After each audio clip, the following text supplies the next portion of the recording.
सभी भक्तों को मेरी राधे राधे। मैं प्रियाशरण पाराशर स्वागत करता हूं आपके अपने चैनल ब्रज महिमा में। ब्रज महिमा परिवार आपको ब्रजमंडल के कण कण के दर्शन करा रहा है। उसी श्रृंखला में आज हम आपको लेकर के आए हैं खदेर वन, जिसको आजकल की भाषा में खायरा गांव कहा जाता है। यहाँ आज हम आपको लेकर के आए हैं ठाकुर श्री दाऊजी महाराज के मंदिर पर दर्शन कराने के लिए। और यहाँ इस स्थान पर क्या लीला ठाकुर जी की हुई है उसके विषय में भी जानते हैं। तो आइए आनंद लेते हैं आज के दिव्य मंगलमय यात्रा का। तो आइए हमारे साथ और आनंद लेते हैं ब्रजमंडल के ऐसे प्राचीन स्थानों के दर्शनों का। मैं आपको दिखा दूं ये स्थान कितना प्राचीन रहा होगा। लगभग 5,500 साल पुराना यह स्थान है, जिसके आज दर्शन आप ब्रज महिमा चैनल के माध्यम से कर रहे हैं। और अब हम पहुंच गए हैं मंदिर के मुख्य द्वार पर। मंदिर में प्रवेश करने से पहले मैं आपको बाहर के दर्शन भी करा देता हूं। यहाँ साक्षात सौभरी ऋषि जी विराजमान हैं। तो आइए पूज्य महाराज जी के चरणों में प्रणाम करते हैं। जय हो मेरे बाबा की। और इधर साक्षात बाबा विश्वनाथ अपने परिवार के सहित यहाँ विराजमान हैं। जय हो बाबा भोलेनाथ की। और उसी के बराबर में यहाँ शीतला माता के बहुत सुंदर दर्शन होते हैं। छोटे से विग्रह के स्वरूप में यहाँ शीतला माता के दर्शन। शीतला माता के दर्शन के उपरांत आइए प्रवेश करते हैं मंदिर निज प्रांगण में और आनंद लेते हैं दाऊ दादा के दिव्य दर्शनों का। ये आप देख सकते हैं ये कितना प्राचीन स्थान रहा होगा। लगभग 5,500 साल पुराना यह स्थान है। और ब्रज महिमा परिवार आपको ऐसे ही ब्रज की जो प्राचीन धरोहर हैं उसके दर्शन आपको कराता चला आ रहा है। और अब हमने प्रवेश कर लिया है मंदिर निज प्रांगण में। और यहाँ सर्वप्रथम दर्शन होते हैं हनुमत लाल जी के। जय हो बाबा की। जय हो मेरे बालाजी महाराज। यहाँ साक्षात हनुमत लाल जी विराजमान हैं, ठीक दाऊ दादा के मंदिर के सामने। और यहाँ ठाकुर जी के दर्शनों का आनंद लिया करते हैं हनुमत लाल जी। तो आइए अब चलते हैं ठाकुर जी के श्री चरणों में और आनंद लेते हैं वहाँ के दिव्य दर्शनों का। एक बार मैं आपको यहाँ के दिखा देता हूँ दर्शन। ये स्थान कितना प्राचीन रहा होगा, जैसा कि आप दर्शन के माध्यम से देख रहे हैं। बहुत ही प्राचीन स्थान है ये।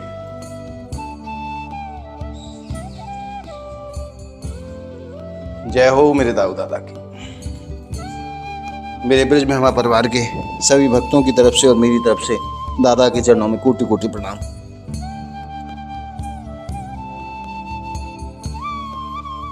ऊपर जो आप बड़े विग्रह के रूप में विराजमान हैं, ये हमारे दाऊ दादा हैं। और उनके बराबर में रेवती मैया विराजमान हैं। और नीचे आप दर्शन करते हैं लड्डू गोपाल जी के। और उनके बराबर में हमारे गिरिराज प्रभु साक्षात विराजमान हैं। और उससे भी नीचे आप दर्शन करते हैं सालग्राम प्रभु के। बहुत सुंदर यहाँ के दर्शन और बहुत प्राचीन यह स्थान है।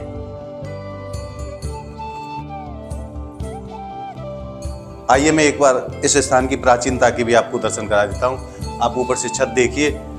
और ये जो आप दीवारें देख रहे हैं, ये कितनी मोटी मोटी दीवारें हैं। आप अंदाजा लगा सकते हैं ये स्थान कितना पुराना रहा होगा। और ये पुराने ज़माने की आप लालटेन के भी यहाँ दर्शन कर सकते हैं। प्राचीन समय में इसको जला करके यहाँ रोशनी का प्रबंध किया जाता था। आइए अब जानते हैं पूज्य महाराज श्री से इस स्थान के विषय में। और अब हम पहुँच गए हैं पूज्य पुजारी जी के पास।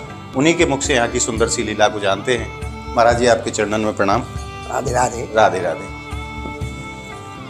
महाराज जी इस स्थान पे ठाकुर जी की क्या लीला भई है, ये लीला हमें आप अपने मुख से आज वर्णन करो। नंद बाबा जी महावन में रहते थे। जी महाराज। महावन गोकुल जी। यशोदा मैया भी जी। तो उन पर पुत्र हुआ कंस जेल में मथुरा। तो उसके डर के मारे, कंस के डर के मारे वे नंदगाम ले गए। जब नंदगाम नहीं था जी, पहाड़ था जी। और एक छोकरा का पेड़ था ऊपर पहाड़ पर जी। तो वहीं उनने अपना झोपड़ी डाल ली कंस के डर के मारे कि हमारे बालक वहाँ पड़ जाएंगे। कन्हैया जी ठाकुर जी संग लेके आए। संग लेके दाऊ बाबा और कृष्ण भगवान जी, इनको दोनों उनको संग ले गए थे। पर कंस गया जी कि कंस के बिंद कहा दौड़ी मानन ने कि महाराज वहाँ मत जाओ, तुम्हें शराब लगा हुआ है पहाड़ पर। पहाड़ पर पहुंचोगे तो आप जनानी बन जाओगे, स्त्री स्वरूप में। हाँ। अच्छा। तो कंस नहीं माना। कंस गया मानने के लिए।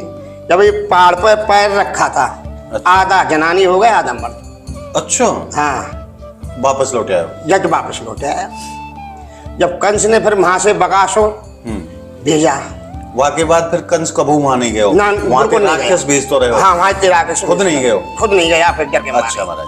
तो फिर पहुंचे वहां कृष्ण भगवान और दाऊजी महाराज मधुबन पे गाय चराया करते थे जी। मान बकासुर भेजा, बकासुर आया, भूकाल वालन तो झपटा पहल तो झपट के नहीं आ यूं कर रहा है बगला के रूप में, बगला के रूप में। तो मैंने सोचा कने ग्वाल वालन कहा कन्हैया खायो खायो खायो, तो जा गांव का नाम पड़ गया खारा। अच्छा, तभी से इस गांव को खायरा कहा जाता है। और फिर यहाँ खिद्दर वन में बकासुर को वध किया था। राक्षस को जो बकासुर राक्षस मारवे को आयो, वहां को वध ठाकुर जी ने यही करे? यही किया था, खिद्दर वन की पार पे ही किया था जो बच्चा। और यहाँ दाऊ दादा की महाराज क्या लीला है? दाऊजी महाराज की लीला क्या है, यही दोनों भाई बैठे रहते इसी स्थान पर। इसी स्थान पर? हाँ जी। जा जगह पर मंदिर बन गया है उनका। अच्छा, दाऊजी महाराज का। तो दोनों भैया यहीं बैठे रहते, मधुबन पे गाय चराया करती थी। तो यहाँ दोनों भैया विश्राम करे हैं। हाँ। और गाय वहाँ चरती रही। हाँ। तो यही लिए वाल वाल रोक दे मधुबन हिराना ही जा दूर। अच्छा। हाँ, नाले पार। तो मैं आपसे निवेदन करूं कि जब कंस के भय से बाबा नंद कृष्ण भगवान और दाऊ दादा को लेके नहीं आए, जब नंदगांव पधारे, तो यहाँ कंस को एक श्राप लगे हुए हो कि तू जब भी कभी यहाँ आएगा आवेगो तो स्त्री स्वरूप हो जाएगा तेरे पहाड़ पर चढ़ेगा जब स्त्री बन। परंतु कंस अहंकारवश फिर भी यह बात को नहीं मान्यो और ऐसा कुछ नहीं होता है, ऐसा मन में विचार करके यहाँ आयो। और जैसे ही पैर बाने रखियो तो तुरंत आधो शरीर वाको स्त्री को है गयो। तो कंस यहाँ से वापस चलो गयो और फिर जीवन पर्यंत नंदगांव कभी कंस नहीं आयो। वहीं ते अपने राक्षसन ने भेज तो रहे हो। तो जैसो कि आपने महाराज जी के मुख से जानो कि आगाम को नाम खायरो है, परंतु प्राचीन समय में इसको खादिर वन कहा जाता था। यहाँ कत्थे के अनेकों पेड़ हुआ करते थे और यहाँ ठाकुर जी अपनी गऊ और बछड़ाओं को चराने के लिए यहाँ आते थे। तो यही वो राक्षस जो कंस ने भेजा था बकासुर के नाम से राक्षस यहाँ पधारा और यहीं आकर के भगवान ने बकासुर का यहाँ उद्धार किया है। तो ये ठाकुर जी की गौचारण भूमि रही है और यहाँ बकासुर नाम के दैत्य का यहाँ ठाकुर जी ने वध किया है। और ये जो स्थान आप यहाँ देख रहे हैं, दाऊ दादा साक्षात विराजमान है। यहाँ प्राचीन समय में कोई बहुत विशाल पेड़ हुआ करता था जहाँ दोनों भैया आकर के यहाँ विश्राम किया करते थे। उसी स्थान पर यहाँ ठाकुर जी आज भी विराजमान हैं, दाऊ दादा आज भी विराजमान है मैया रेवती के संग में। ये वही प्राचीन स्थान है जाके आज आप दर्शन कर रहे हो। तो आज पूज्य महाराज जी के मुक्ते आपने यहाँ की सुंदर सी लीला के विषय में जानो और ऐसे प्राचीन स्थान के आपने दर्शन करे। तो आइए अब महाराज जी को प्रणाम करते हैं और भी यहाँ के जो दर्शन है वो हम आपको कराते हैं। महाराज जी आपने बहुत सुंदर जानकारी दी, आपको बार बार धन्यवाद। राधे राधे। और आइए अब मैं आपको एक प्राचीन छतरी के भी दर्शन करा देता हूँ। यहाँ दाऊ दादा के मंदिर निज प्रांगण में जो विराजमान है वो कैसी दिव्य छतरी है। वहाँ अनेकों प्रकार की ठाकुर जी की लीलाओं का चित्र चित्रण के दर्शन है। आइए अब चलते हैं ऊपर और आनंद लेते हैं वहाँ के दर्शनों का।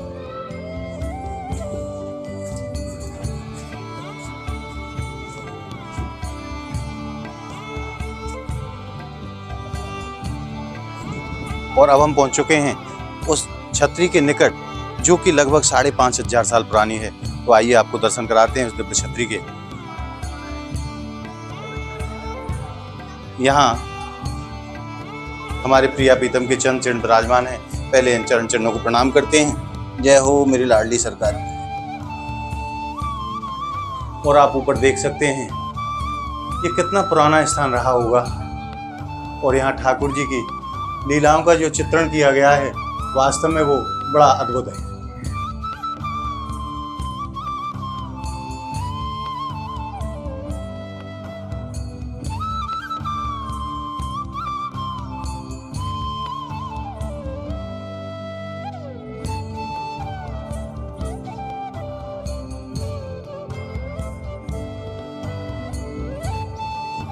आज आपने ब्रिज की प्राचीन धरोहर के रूप में दाऊ दादा के मंदिर के दर्शन किए और उस दर्शन करने के बाद में आपने जिस आनंद को प्राप्त किया वो आनंद आपको कैसा लगा हमें कमेंट के माध्यम से बताएं। और हमारी इस वीडियो को आप ज़्यादा से ज़्यादा लाइक करें ज़्यादा से ज़्यादा शेयर करें ताकि सभी भक्तों तक यह दर्शन पहुंच सकें। अगर आपने हमारे चैनल को अभी तक सब्सक्राइब नहीं किया है तो आप हमारे चैनल को सब्सक्राइब जरूर कर लें। मिलते हैं ऐसी ही अद्भुत वीडियो के साथ, तब तक के लिए ब्रजभूमि से सभी को जय जय श्री राधे।